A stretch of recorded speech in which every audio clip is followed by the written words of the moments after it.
Bonsoir à tous, c'est Trading avec vous. Donc là, je vais revenir sur le Dow Jones toujours et on va revenir sur une deuxième partie, deuxième vidéo sur le Dow Jones. Donc là, tout à l'heure, on a vu les vagues d'Elliott, on a vu les déséquilibres de marché, on a vu notre structure, on a défini ici une structure, notre structure majeure, d'accord? Et sur cette structure majeure, on a une structure mineure. Ok?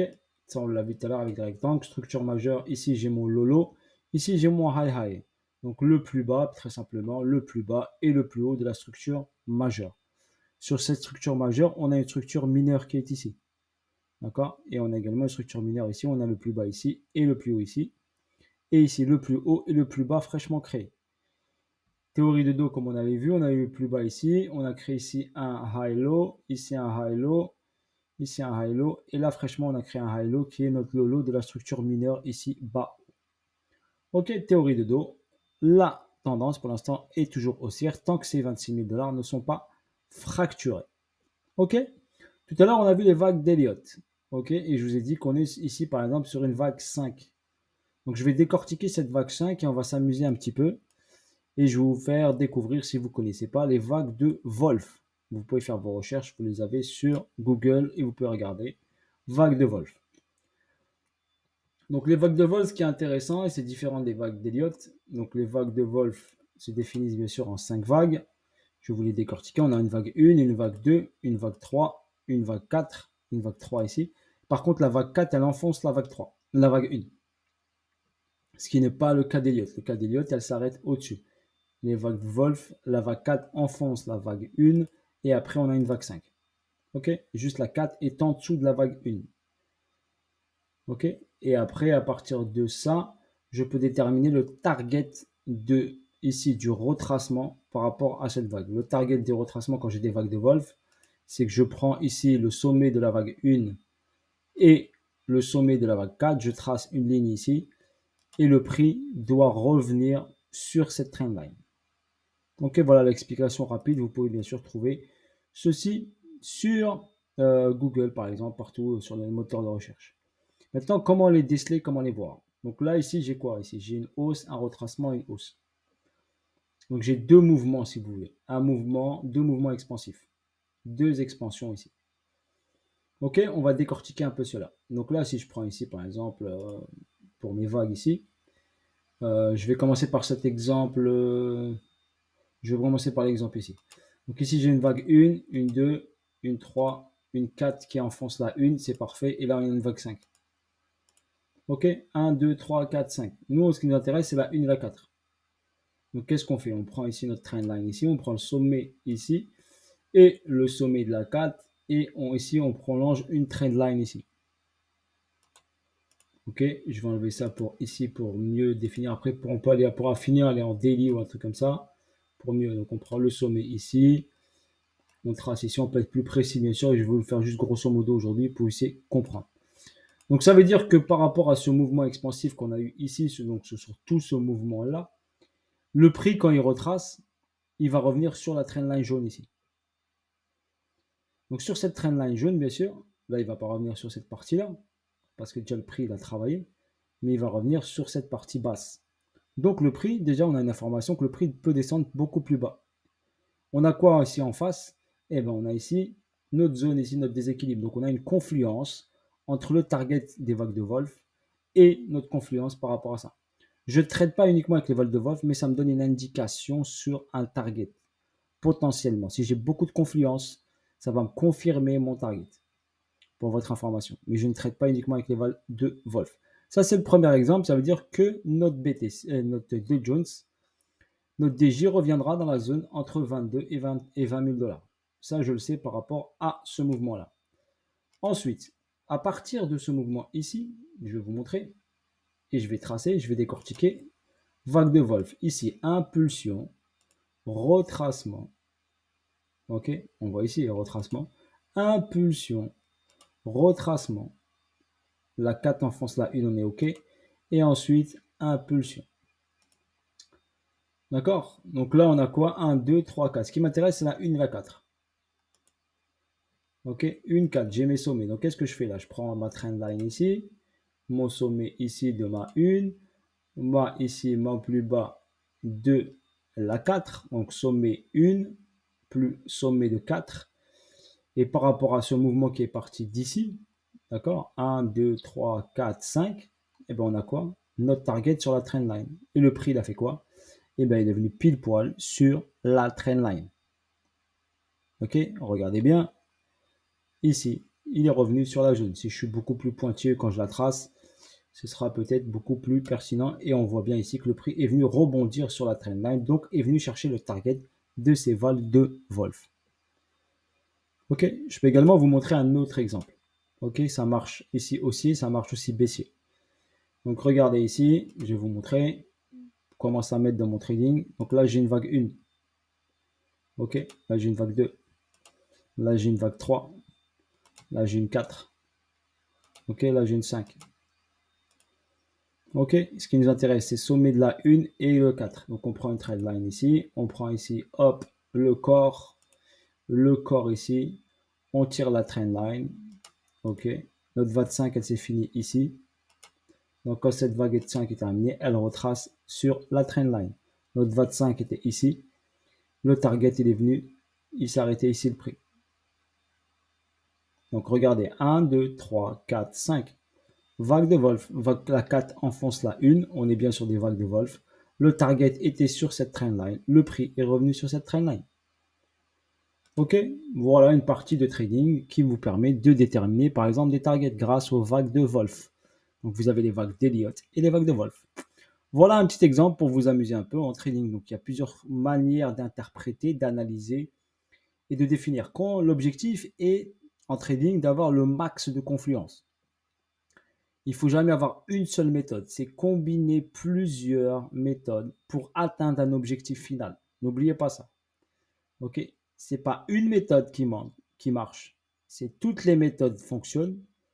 Après, il faut savoir bien les utiliser, d'accord, et ne pas se focaliser sur un seul truc. Donc la chose ensuite, donc on a vu ça, on a vu la tendance, les lolos, les high high. Je vous ai montré les vagues de Wolf, les vagues d'Elliott. Ok.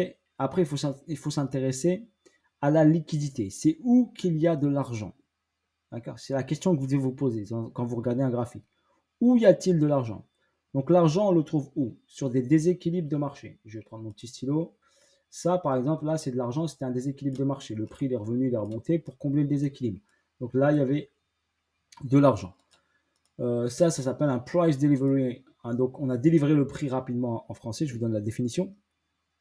Et on est venu le combler. Donc on l'appelle déséquilibre de marché ou price delivery. Ok. Également, on l'appelle également liquidité void. Donc les Américains, comme vous connaissez, je pense tous ICT, qui l'appelle liquidité void. Ok. Donc c'est de la liquidité. Un price delivery, pour votre information, quand vous avez un délivrement du prix comme ça, il doit être comblé totalement, pas partiellement. Si vous voulez qu'il est comblé partiellement, il y a un retracement, le prix va continuer vers le haut pour aller le combler totalement. D'accord? Ça, en trading, vous avez un price delivery, il doit être comblé totalement, pas partiellement. Quand j'ai par exemple ici, tac, ici, regardez ici, j'ai un price delivery. Il est un peu moins important que celui-là, mais c'est un price. C'est pour ça que je vous dis que le prix risque fortement de revenir ici, parce qu'il doit combler ce déséquilibre. D'accord? Pareil ici. Ici, on a quoi? On a ici un déséquilibre de marché. Ok? Donc, quand vous voyez un gros déséquilibre de marché, dites-vous dans votre tête, on risque fortement de venir le combler. Vous l'avez l'exemple ici devant vous ici, déséquilibre de marché, on est venu combler. Là, on a aussi un déséquilibre de marché, donc forcément le prix va revenir dans ce déséquilibre pour le combler. D'accord? Et en plus, c'est un price delivery. Après, il faut analyser si les bougies sont connectées, tout ça, il y a plein de choses qui rentrent en jeu. On remarque bien que le déséquilibre, il est ici et il est ici. Donc le prix peut revenir sur les 30 300, 30 200. D'accord? Et en dessous des 31 546. Ok, là, vous avez déjà une information. Par rapport à notre vague de Wolf ici, on sait que notre target ici, il a été atteint. Ok, il a été atteint. Donc quand il a été atteint, forcément le prix va retracer. Ok, comme je vous l'ai montré ici, qu'on a atteint ce target ici, le prix s'est retourné. Ok, donc voilà déjà une petite information supplémentaire pour vous en trading si vous l'utilisez. Ensuite, ce qui est important, c'est les liquidités. Donc les liquidités, on a dit, c'est les trous de marché. Je me suis mis en délit pour vous montrer. Donc les liquidités, donc c'est déjà les déséquilibres de marché. Ensuite, le plus important également, c'est repérer, d'accord, des zones où il y a deux niveaux au même niveau. Ça veut dire qu'il y a deux niveaux au même niveau, qui s'appellent des equal low ou equal high. Ici, par exemple, j'ai une zone ici où le prix ici le prix, il a marqué ce niveau-là à plusieurs reprises. Donc là, c'est un equal high. Et en plus, je remarque bien ici que là, j'avais un equal high. Moi, je les ai en mémoire, je les appelle donc equal high, EQH. D'accord? Ici, j'avais un equal high ici. Donc le prix, qu'est-ce qu'il a fait? Il est revenu vers cet equal pour le prendre. Mais il a créé en même temps un equal high. Il ne l'a pas pris fortement. Donc ça, c'est un equal high, même tout ça. Ici, il a recréé un niveau au même niveau que les autres. Et ensuite, le prix, après avoir descendu ici, il est revenu chercher cette liquidité-là qu'il avait laissée. C'est pour ça qu'on a eu ici une prise de liquidité de cette equal high. On remarque bien ici, on est venu prendre ici tout ce niveau-là. On est venu prendre cette liquidité-là. C'est pour ça que le prix est revenu vers ce niveau-là. Car il y avait de l'argent à venir chercher. Donc ce niveau ici, où il y a de l'argent à venir chercher ici, donc ce niveau-là où il y avait de l'argent, cet équal qui a été pris. Également, c'était un inducement. Donc ce mouvement ici, c'est une incitation acheteuse. Donc on appelle ça un inducement qui est venu, qui a été pris ici. Et donc il y avait une double liquidité, un equal high plus un inducement. On est venu le chercher. Vu qu'il y avait ici beaucoup d'argent ici, donc c'est pour ça que le prix ici, il a travaillé 1 hausse, 2 hausses, 3 hausses, 4 hausses, avant de faire un mouvement de retracement. Donc parce qu'il y avait beaucoup d'argent sur ce niveau-là. Ok, on a ici un equal high. Et ici, est-ce qu'on a un equal high cloné ici? On peut déterminer ici que ce niveau-là, ok, est un equal high. Donc on peut considérer ici qu'il y a de l'argent. Donc le prix peut revenir sur cette zone des 35 300 $. Venir rechercher cette liquidité. Après avoir fait notre retracement ici, revenir chercher cette liquidité. Donc ça, c'est de l'argent, ça, c'est de l'argent. Donc il y a de l'argent ici et ici. Celle-là, cet equal high a été pris. Donc on peut par exemple le marquer comme ça pour avoir ici, mettre une annotation dessus. Donc on vient là, on met ici une petite annotation. Ça veut dire que ce niveau ici, il a été pris. Après, ça dépend vous comment vous analysez, vous gérez vos informations. Quand vous tradez beaucoup plusieurs fois, il vaut mieux mettre des bonnes annotations ou mettre des petits pancartes pour explication. Donc là, on a un equal high. Ici, on n'a pas d'équal ici. On peut dire que c'est un equal, mais bon. Je pense que si le prix remonte ici, il prendra ça, il prendra ça. Ou il viendra sur ce niveau-là. Ok, voilà pour votre information. Pourquoi le prix ici, il a travaillé. Et bien parce que ici, il y avait de l'argent et beaucoup d'argent. D'accord? On constate que le prix à ce niveau-là, donc là, il a pris ici la liquidité ici. Pourquoi le prix est descendu ici? Parce que ici, on avait un equal low. On remarque bien ici, on avait ici un equal low. Donc ici, on avait deux niveaux au même niveau. Ça marche pareil quand on est en bas. Donc ici, c'était deux niveaux. Donc ça, c'était de la liquidité. Donc ici, hop, ici, là, il est venu. Il l'a prise. Il a réagi. Donc quand on prend un equal low ou un equal high, le prix a tendance à partir sur le mouvement inverse. Car c'est une liquidité importante. Donc il risque de faire un rebond. Même s'il ne va pas très haut, mais il fait un beau rebond technique. Ok, pour votre information. Ici, par exemple, quand il a créé cette mèche ici, et ben, par rapport à ce niveau-là, et ben, c'était quand même ici un equal. Pareil. Donc ici, le prix, ici, il a créé ici, je vous montre ici. Donc tac, si je prends ça et ça. Ici, vu qu'il n'a pas pris la liquidité ici, c'est comme s'il avait créé un equal high. Il a retracé quand il a pris cet equal low, cet equal low créé, et après il est venu le chercher. C'est comme ça que ça fonctionne. Donc il faut repérer sur vos graphiques les niveaux qui sont au même niveau, c'est de l'argent, dites-vous bien que c'est de l'argent. Donc, le prix est comme un aimant attiré vers ce niveau-là, car il y a bien sûr des ordres en attente dessus. OK? Voilà pour votre information. Et après, on remarque bien que le prix, qu'est-ce qu'il a fait? Il est venu chercher les liquidités disponibles. Par exemple, ici, il est venu chercher ce niveau-là où il y avait de l'argent. D'accord? Ici, ce niveau-là, il y avait de l'argent. Ensuite, il est venu chercher, hop, ce niveau-là. OK? On remarque bien ici, quand il est venu chercher ce niveau-là, qu'est-ce qu'il a créé ici? Pareil, il a créé un equal low. Donc, regardez bien. Equal low. Donc, on va le mettre ici. Donc, voilà, ça, c'était un equal low qui a été créé par rapport à ce niveau-là parce qu'il n'a pas pris fortement et franchement. OK? Il avait pris une liquidité au préalable, il a réagi, il est parti chercher ici cette petite équale, il a créé en même temps un autre équal, comme il a créé ici un équal. Donc c'est de la liquidité, donc il est parti. Et après le prix est redescendu, venir chez cet équal-là qui était créé. Donc il faut faire très attention à ces niveaux qui sont au même niveau, c'est de l'argent. Donc ça vous donne un repère. Ça veut dire que le prix va revenir. Et quand il revient les prendre, il réagit derrière. D'accord? Il réagit derrière dessus. Et après, vous regardez où, à quel niveau il est venu. Comme là, il est venu, mais il n'a pas start complètement le déséquilibre. On remarque bien, si je trace ici, là j'étais en daily, je vous l'avais montré en weekly. Si j'ai un déséquilibre qui est là, regardez ici. Le prix, est-ce qu'il a start ce déséquilibre? Ok. On peut ici, hop. Ici, regardez ici bien. Comme il faut zoomer, comme je vous l'avais dit. Il est venu très proche de ce niveau-là. Mais il ne l'a pas pris. Donc regardez bien la mèche. La mèche, elle s'est arrêtée juste avant, mais il n'a pas pris le déséquilibre. Il a pas start ici, la bougie. Donc, il risque fortement d'y revenir. OK? Donc, vous avez des informations. Donc, qu'est-ce qu'on a comme information? On a ici un déséquilibre de marché qui n'a pas été start. D'accord? Ces équal low, ils ont été pris. Donc, on a pris ces liquidités. Donc, ça, c'est déjà pris. Donc, quand on a pris ça ici, on peut le marquer ici sur votre graphique. Ça a été check. D'accord? Ça a été check. Ici, ça a été pris.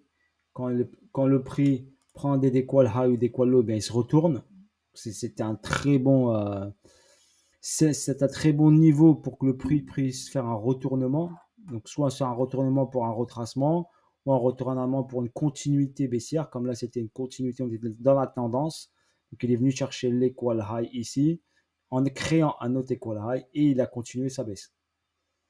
Ok, donc voilà, je vous montre en daily déjà, repérer déjà les liquidités. Les équales sont des liquidités très importantes, les déséquilibres sont des liquidités très importantes, des déséquilibres de marché quand le prix descend fortement. Donc là, en daily, on voit ici par exemple un prix qui descend fortement, hop, on retrace, on vient équilibrer un petit peu. Quand vous avez des délivремents de prix comme ça, faites attention, c'est de la liquidité en attente. Ok, voilà pour votre information. Donc, faire attention à repérer où sont les liquidités. Donc, sur cette partie-là, par exemple, je vais me mettre en H8 pour vous montrer ici. Je l'avais montré sur Twitter que ce niveau ici, on avait ici, par exemple, ici. Donc, ici, c'est pour moi un équal qui est en attente. Donc là, vous avez un équal low, ok, ici, qui est en attente. Donc, on peut venir, bien sûr, ici, venir le chercher, ok. Ça, c'est pour moi, c'est deux niveaux au même niveau. Donc, on le remarque bien, un équal ici, c'est de l'argent. Donc, le prix peut fortement revenir ici sur la zone des 32 500 $. D'accord? Ici, pareil, ici, il a fait quoi ici? Pareil, ici, regardez, si on trace ici, on prend ça ici. On peut le cloner, on va cloner ici, cloner. Ici, par exemple, ici, c'est un équal. Donc, regardez ici. Les niveaux ici sont au même niveau, pratiquement. Ok, donc le prix a de fortes probabilités de revenir vers ce niveau-là. Et ici, c'est de l'argent qui a été créé. C'est comme on a créé un support ici, il y a beaucoup de liquidités. Ce serait logique de venir chercher tout cet argent qui a été créé. Donc faire une bougie ici, prendre ici cet argent ici, et après changer de direction, pourquoi pas. Ok, voilà, step by step, il faut y aller tranquillou. Voilà, je vous ai expliqué des petits exercices à faire, vague de Wolf, equal low, equal high, pour repérer les liquidités et la présence d'argent sur le votre chart et sur le graphique. Voilà, sur ce, à une prochaine vidéo. Bisous à tous, force à vous tous et à bientôt.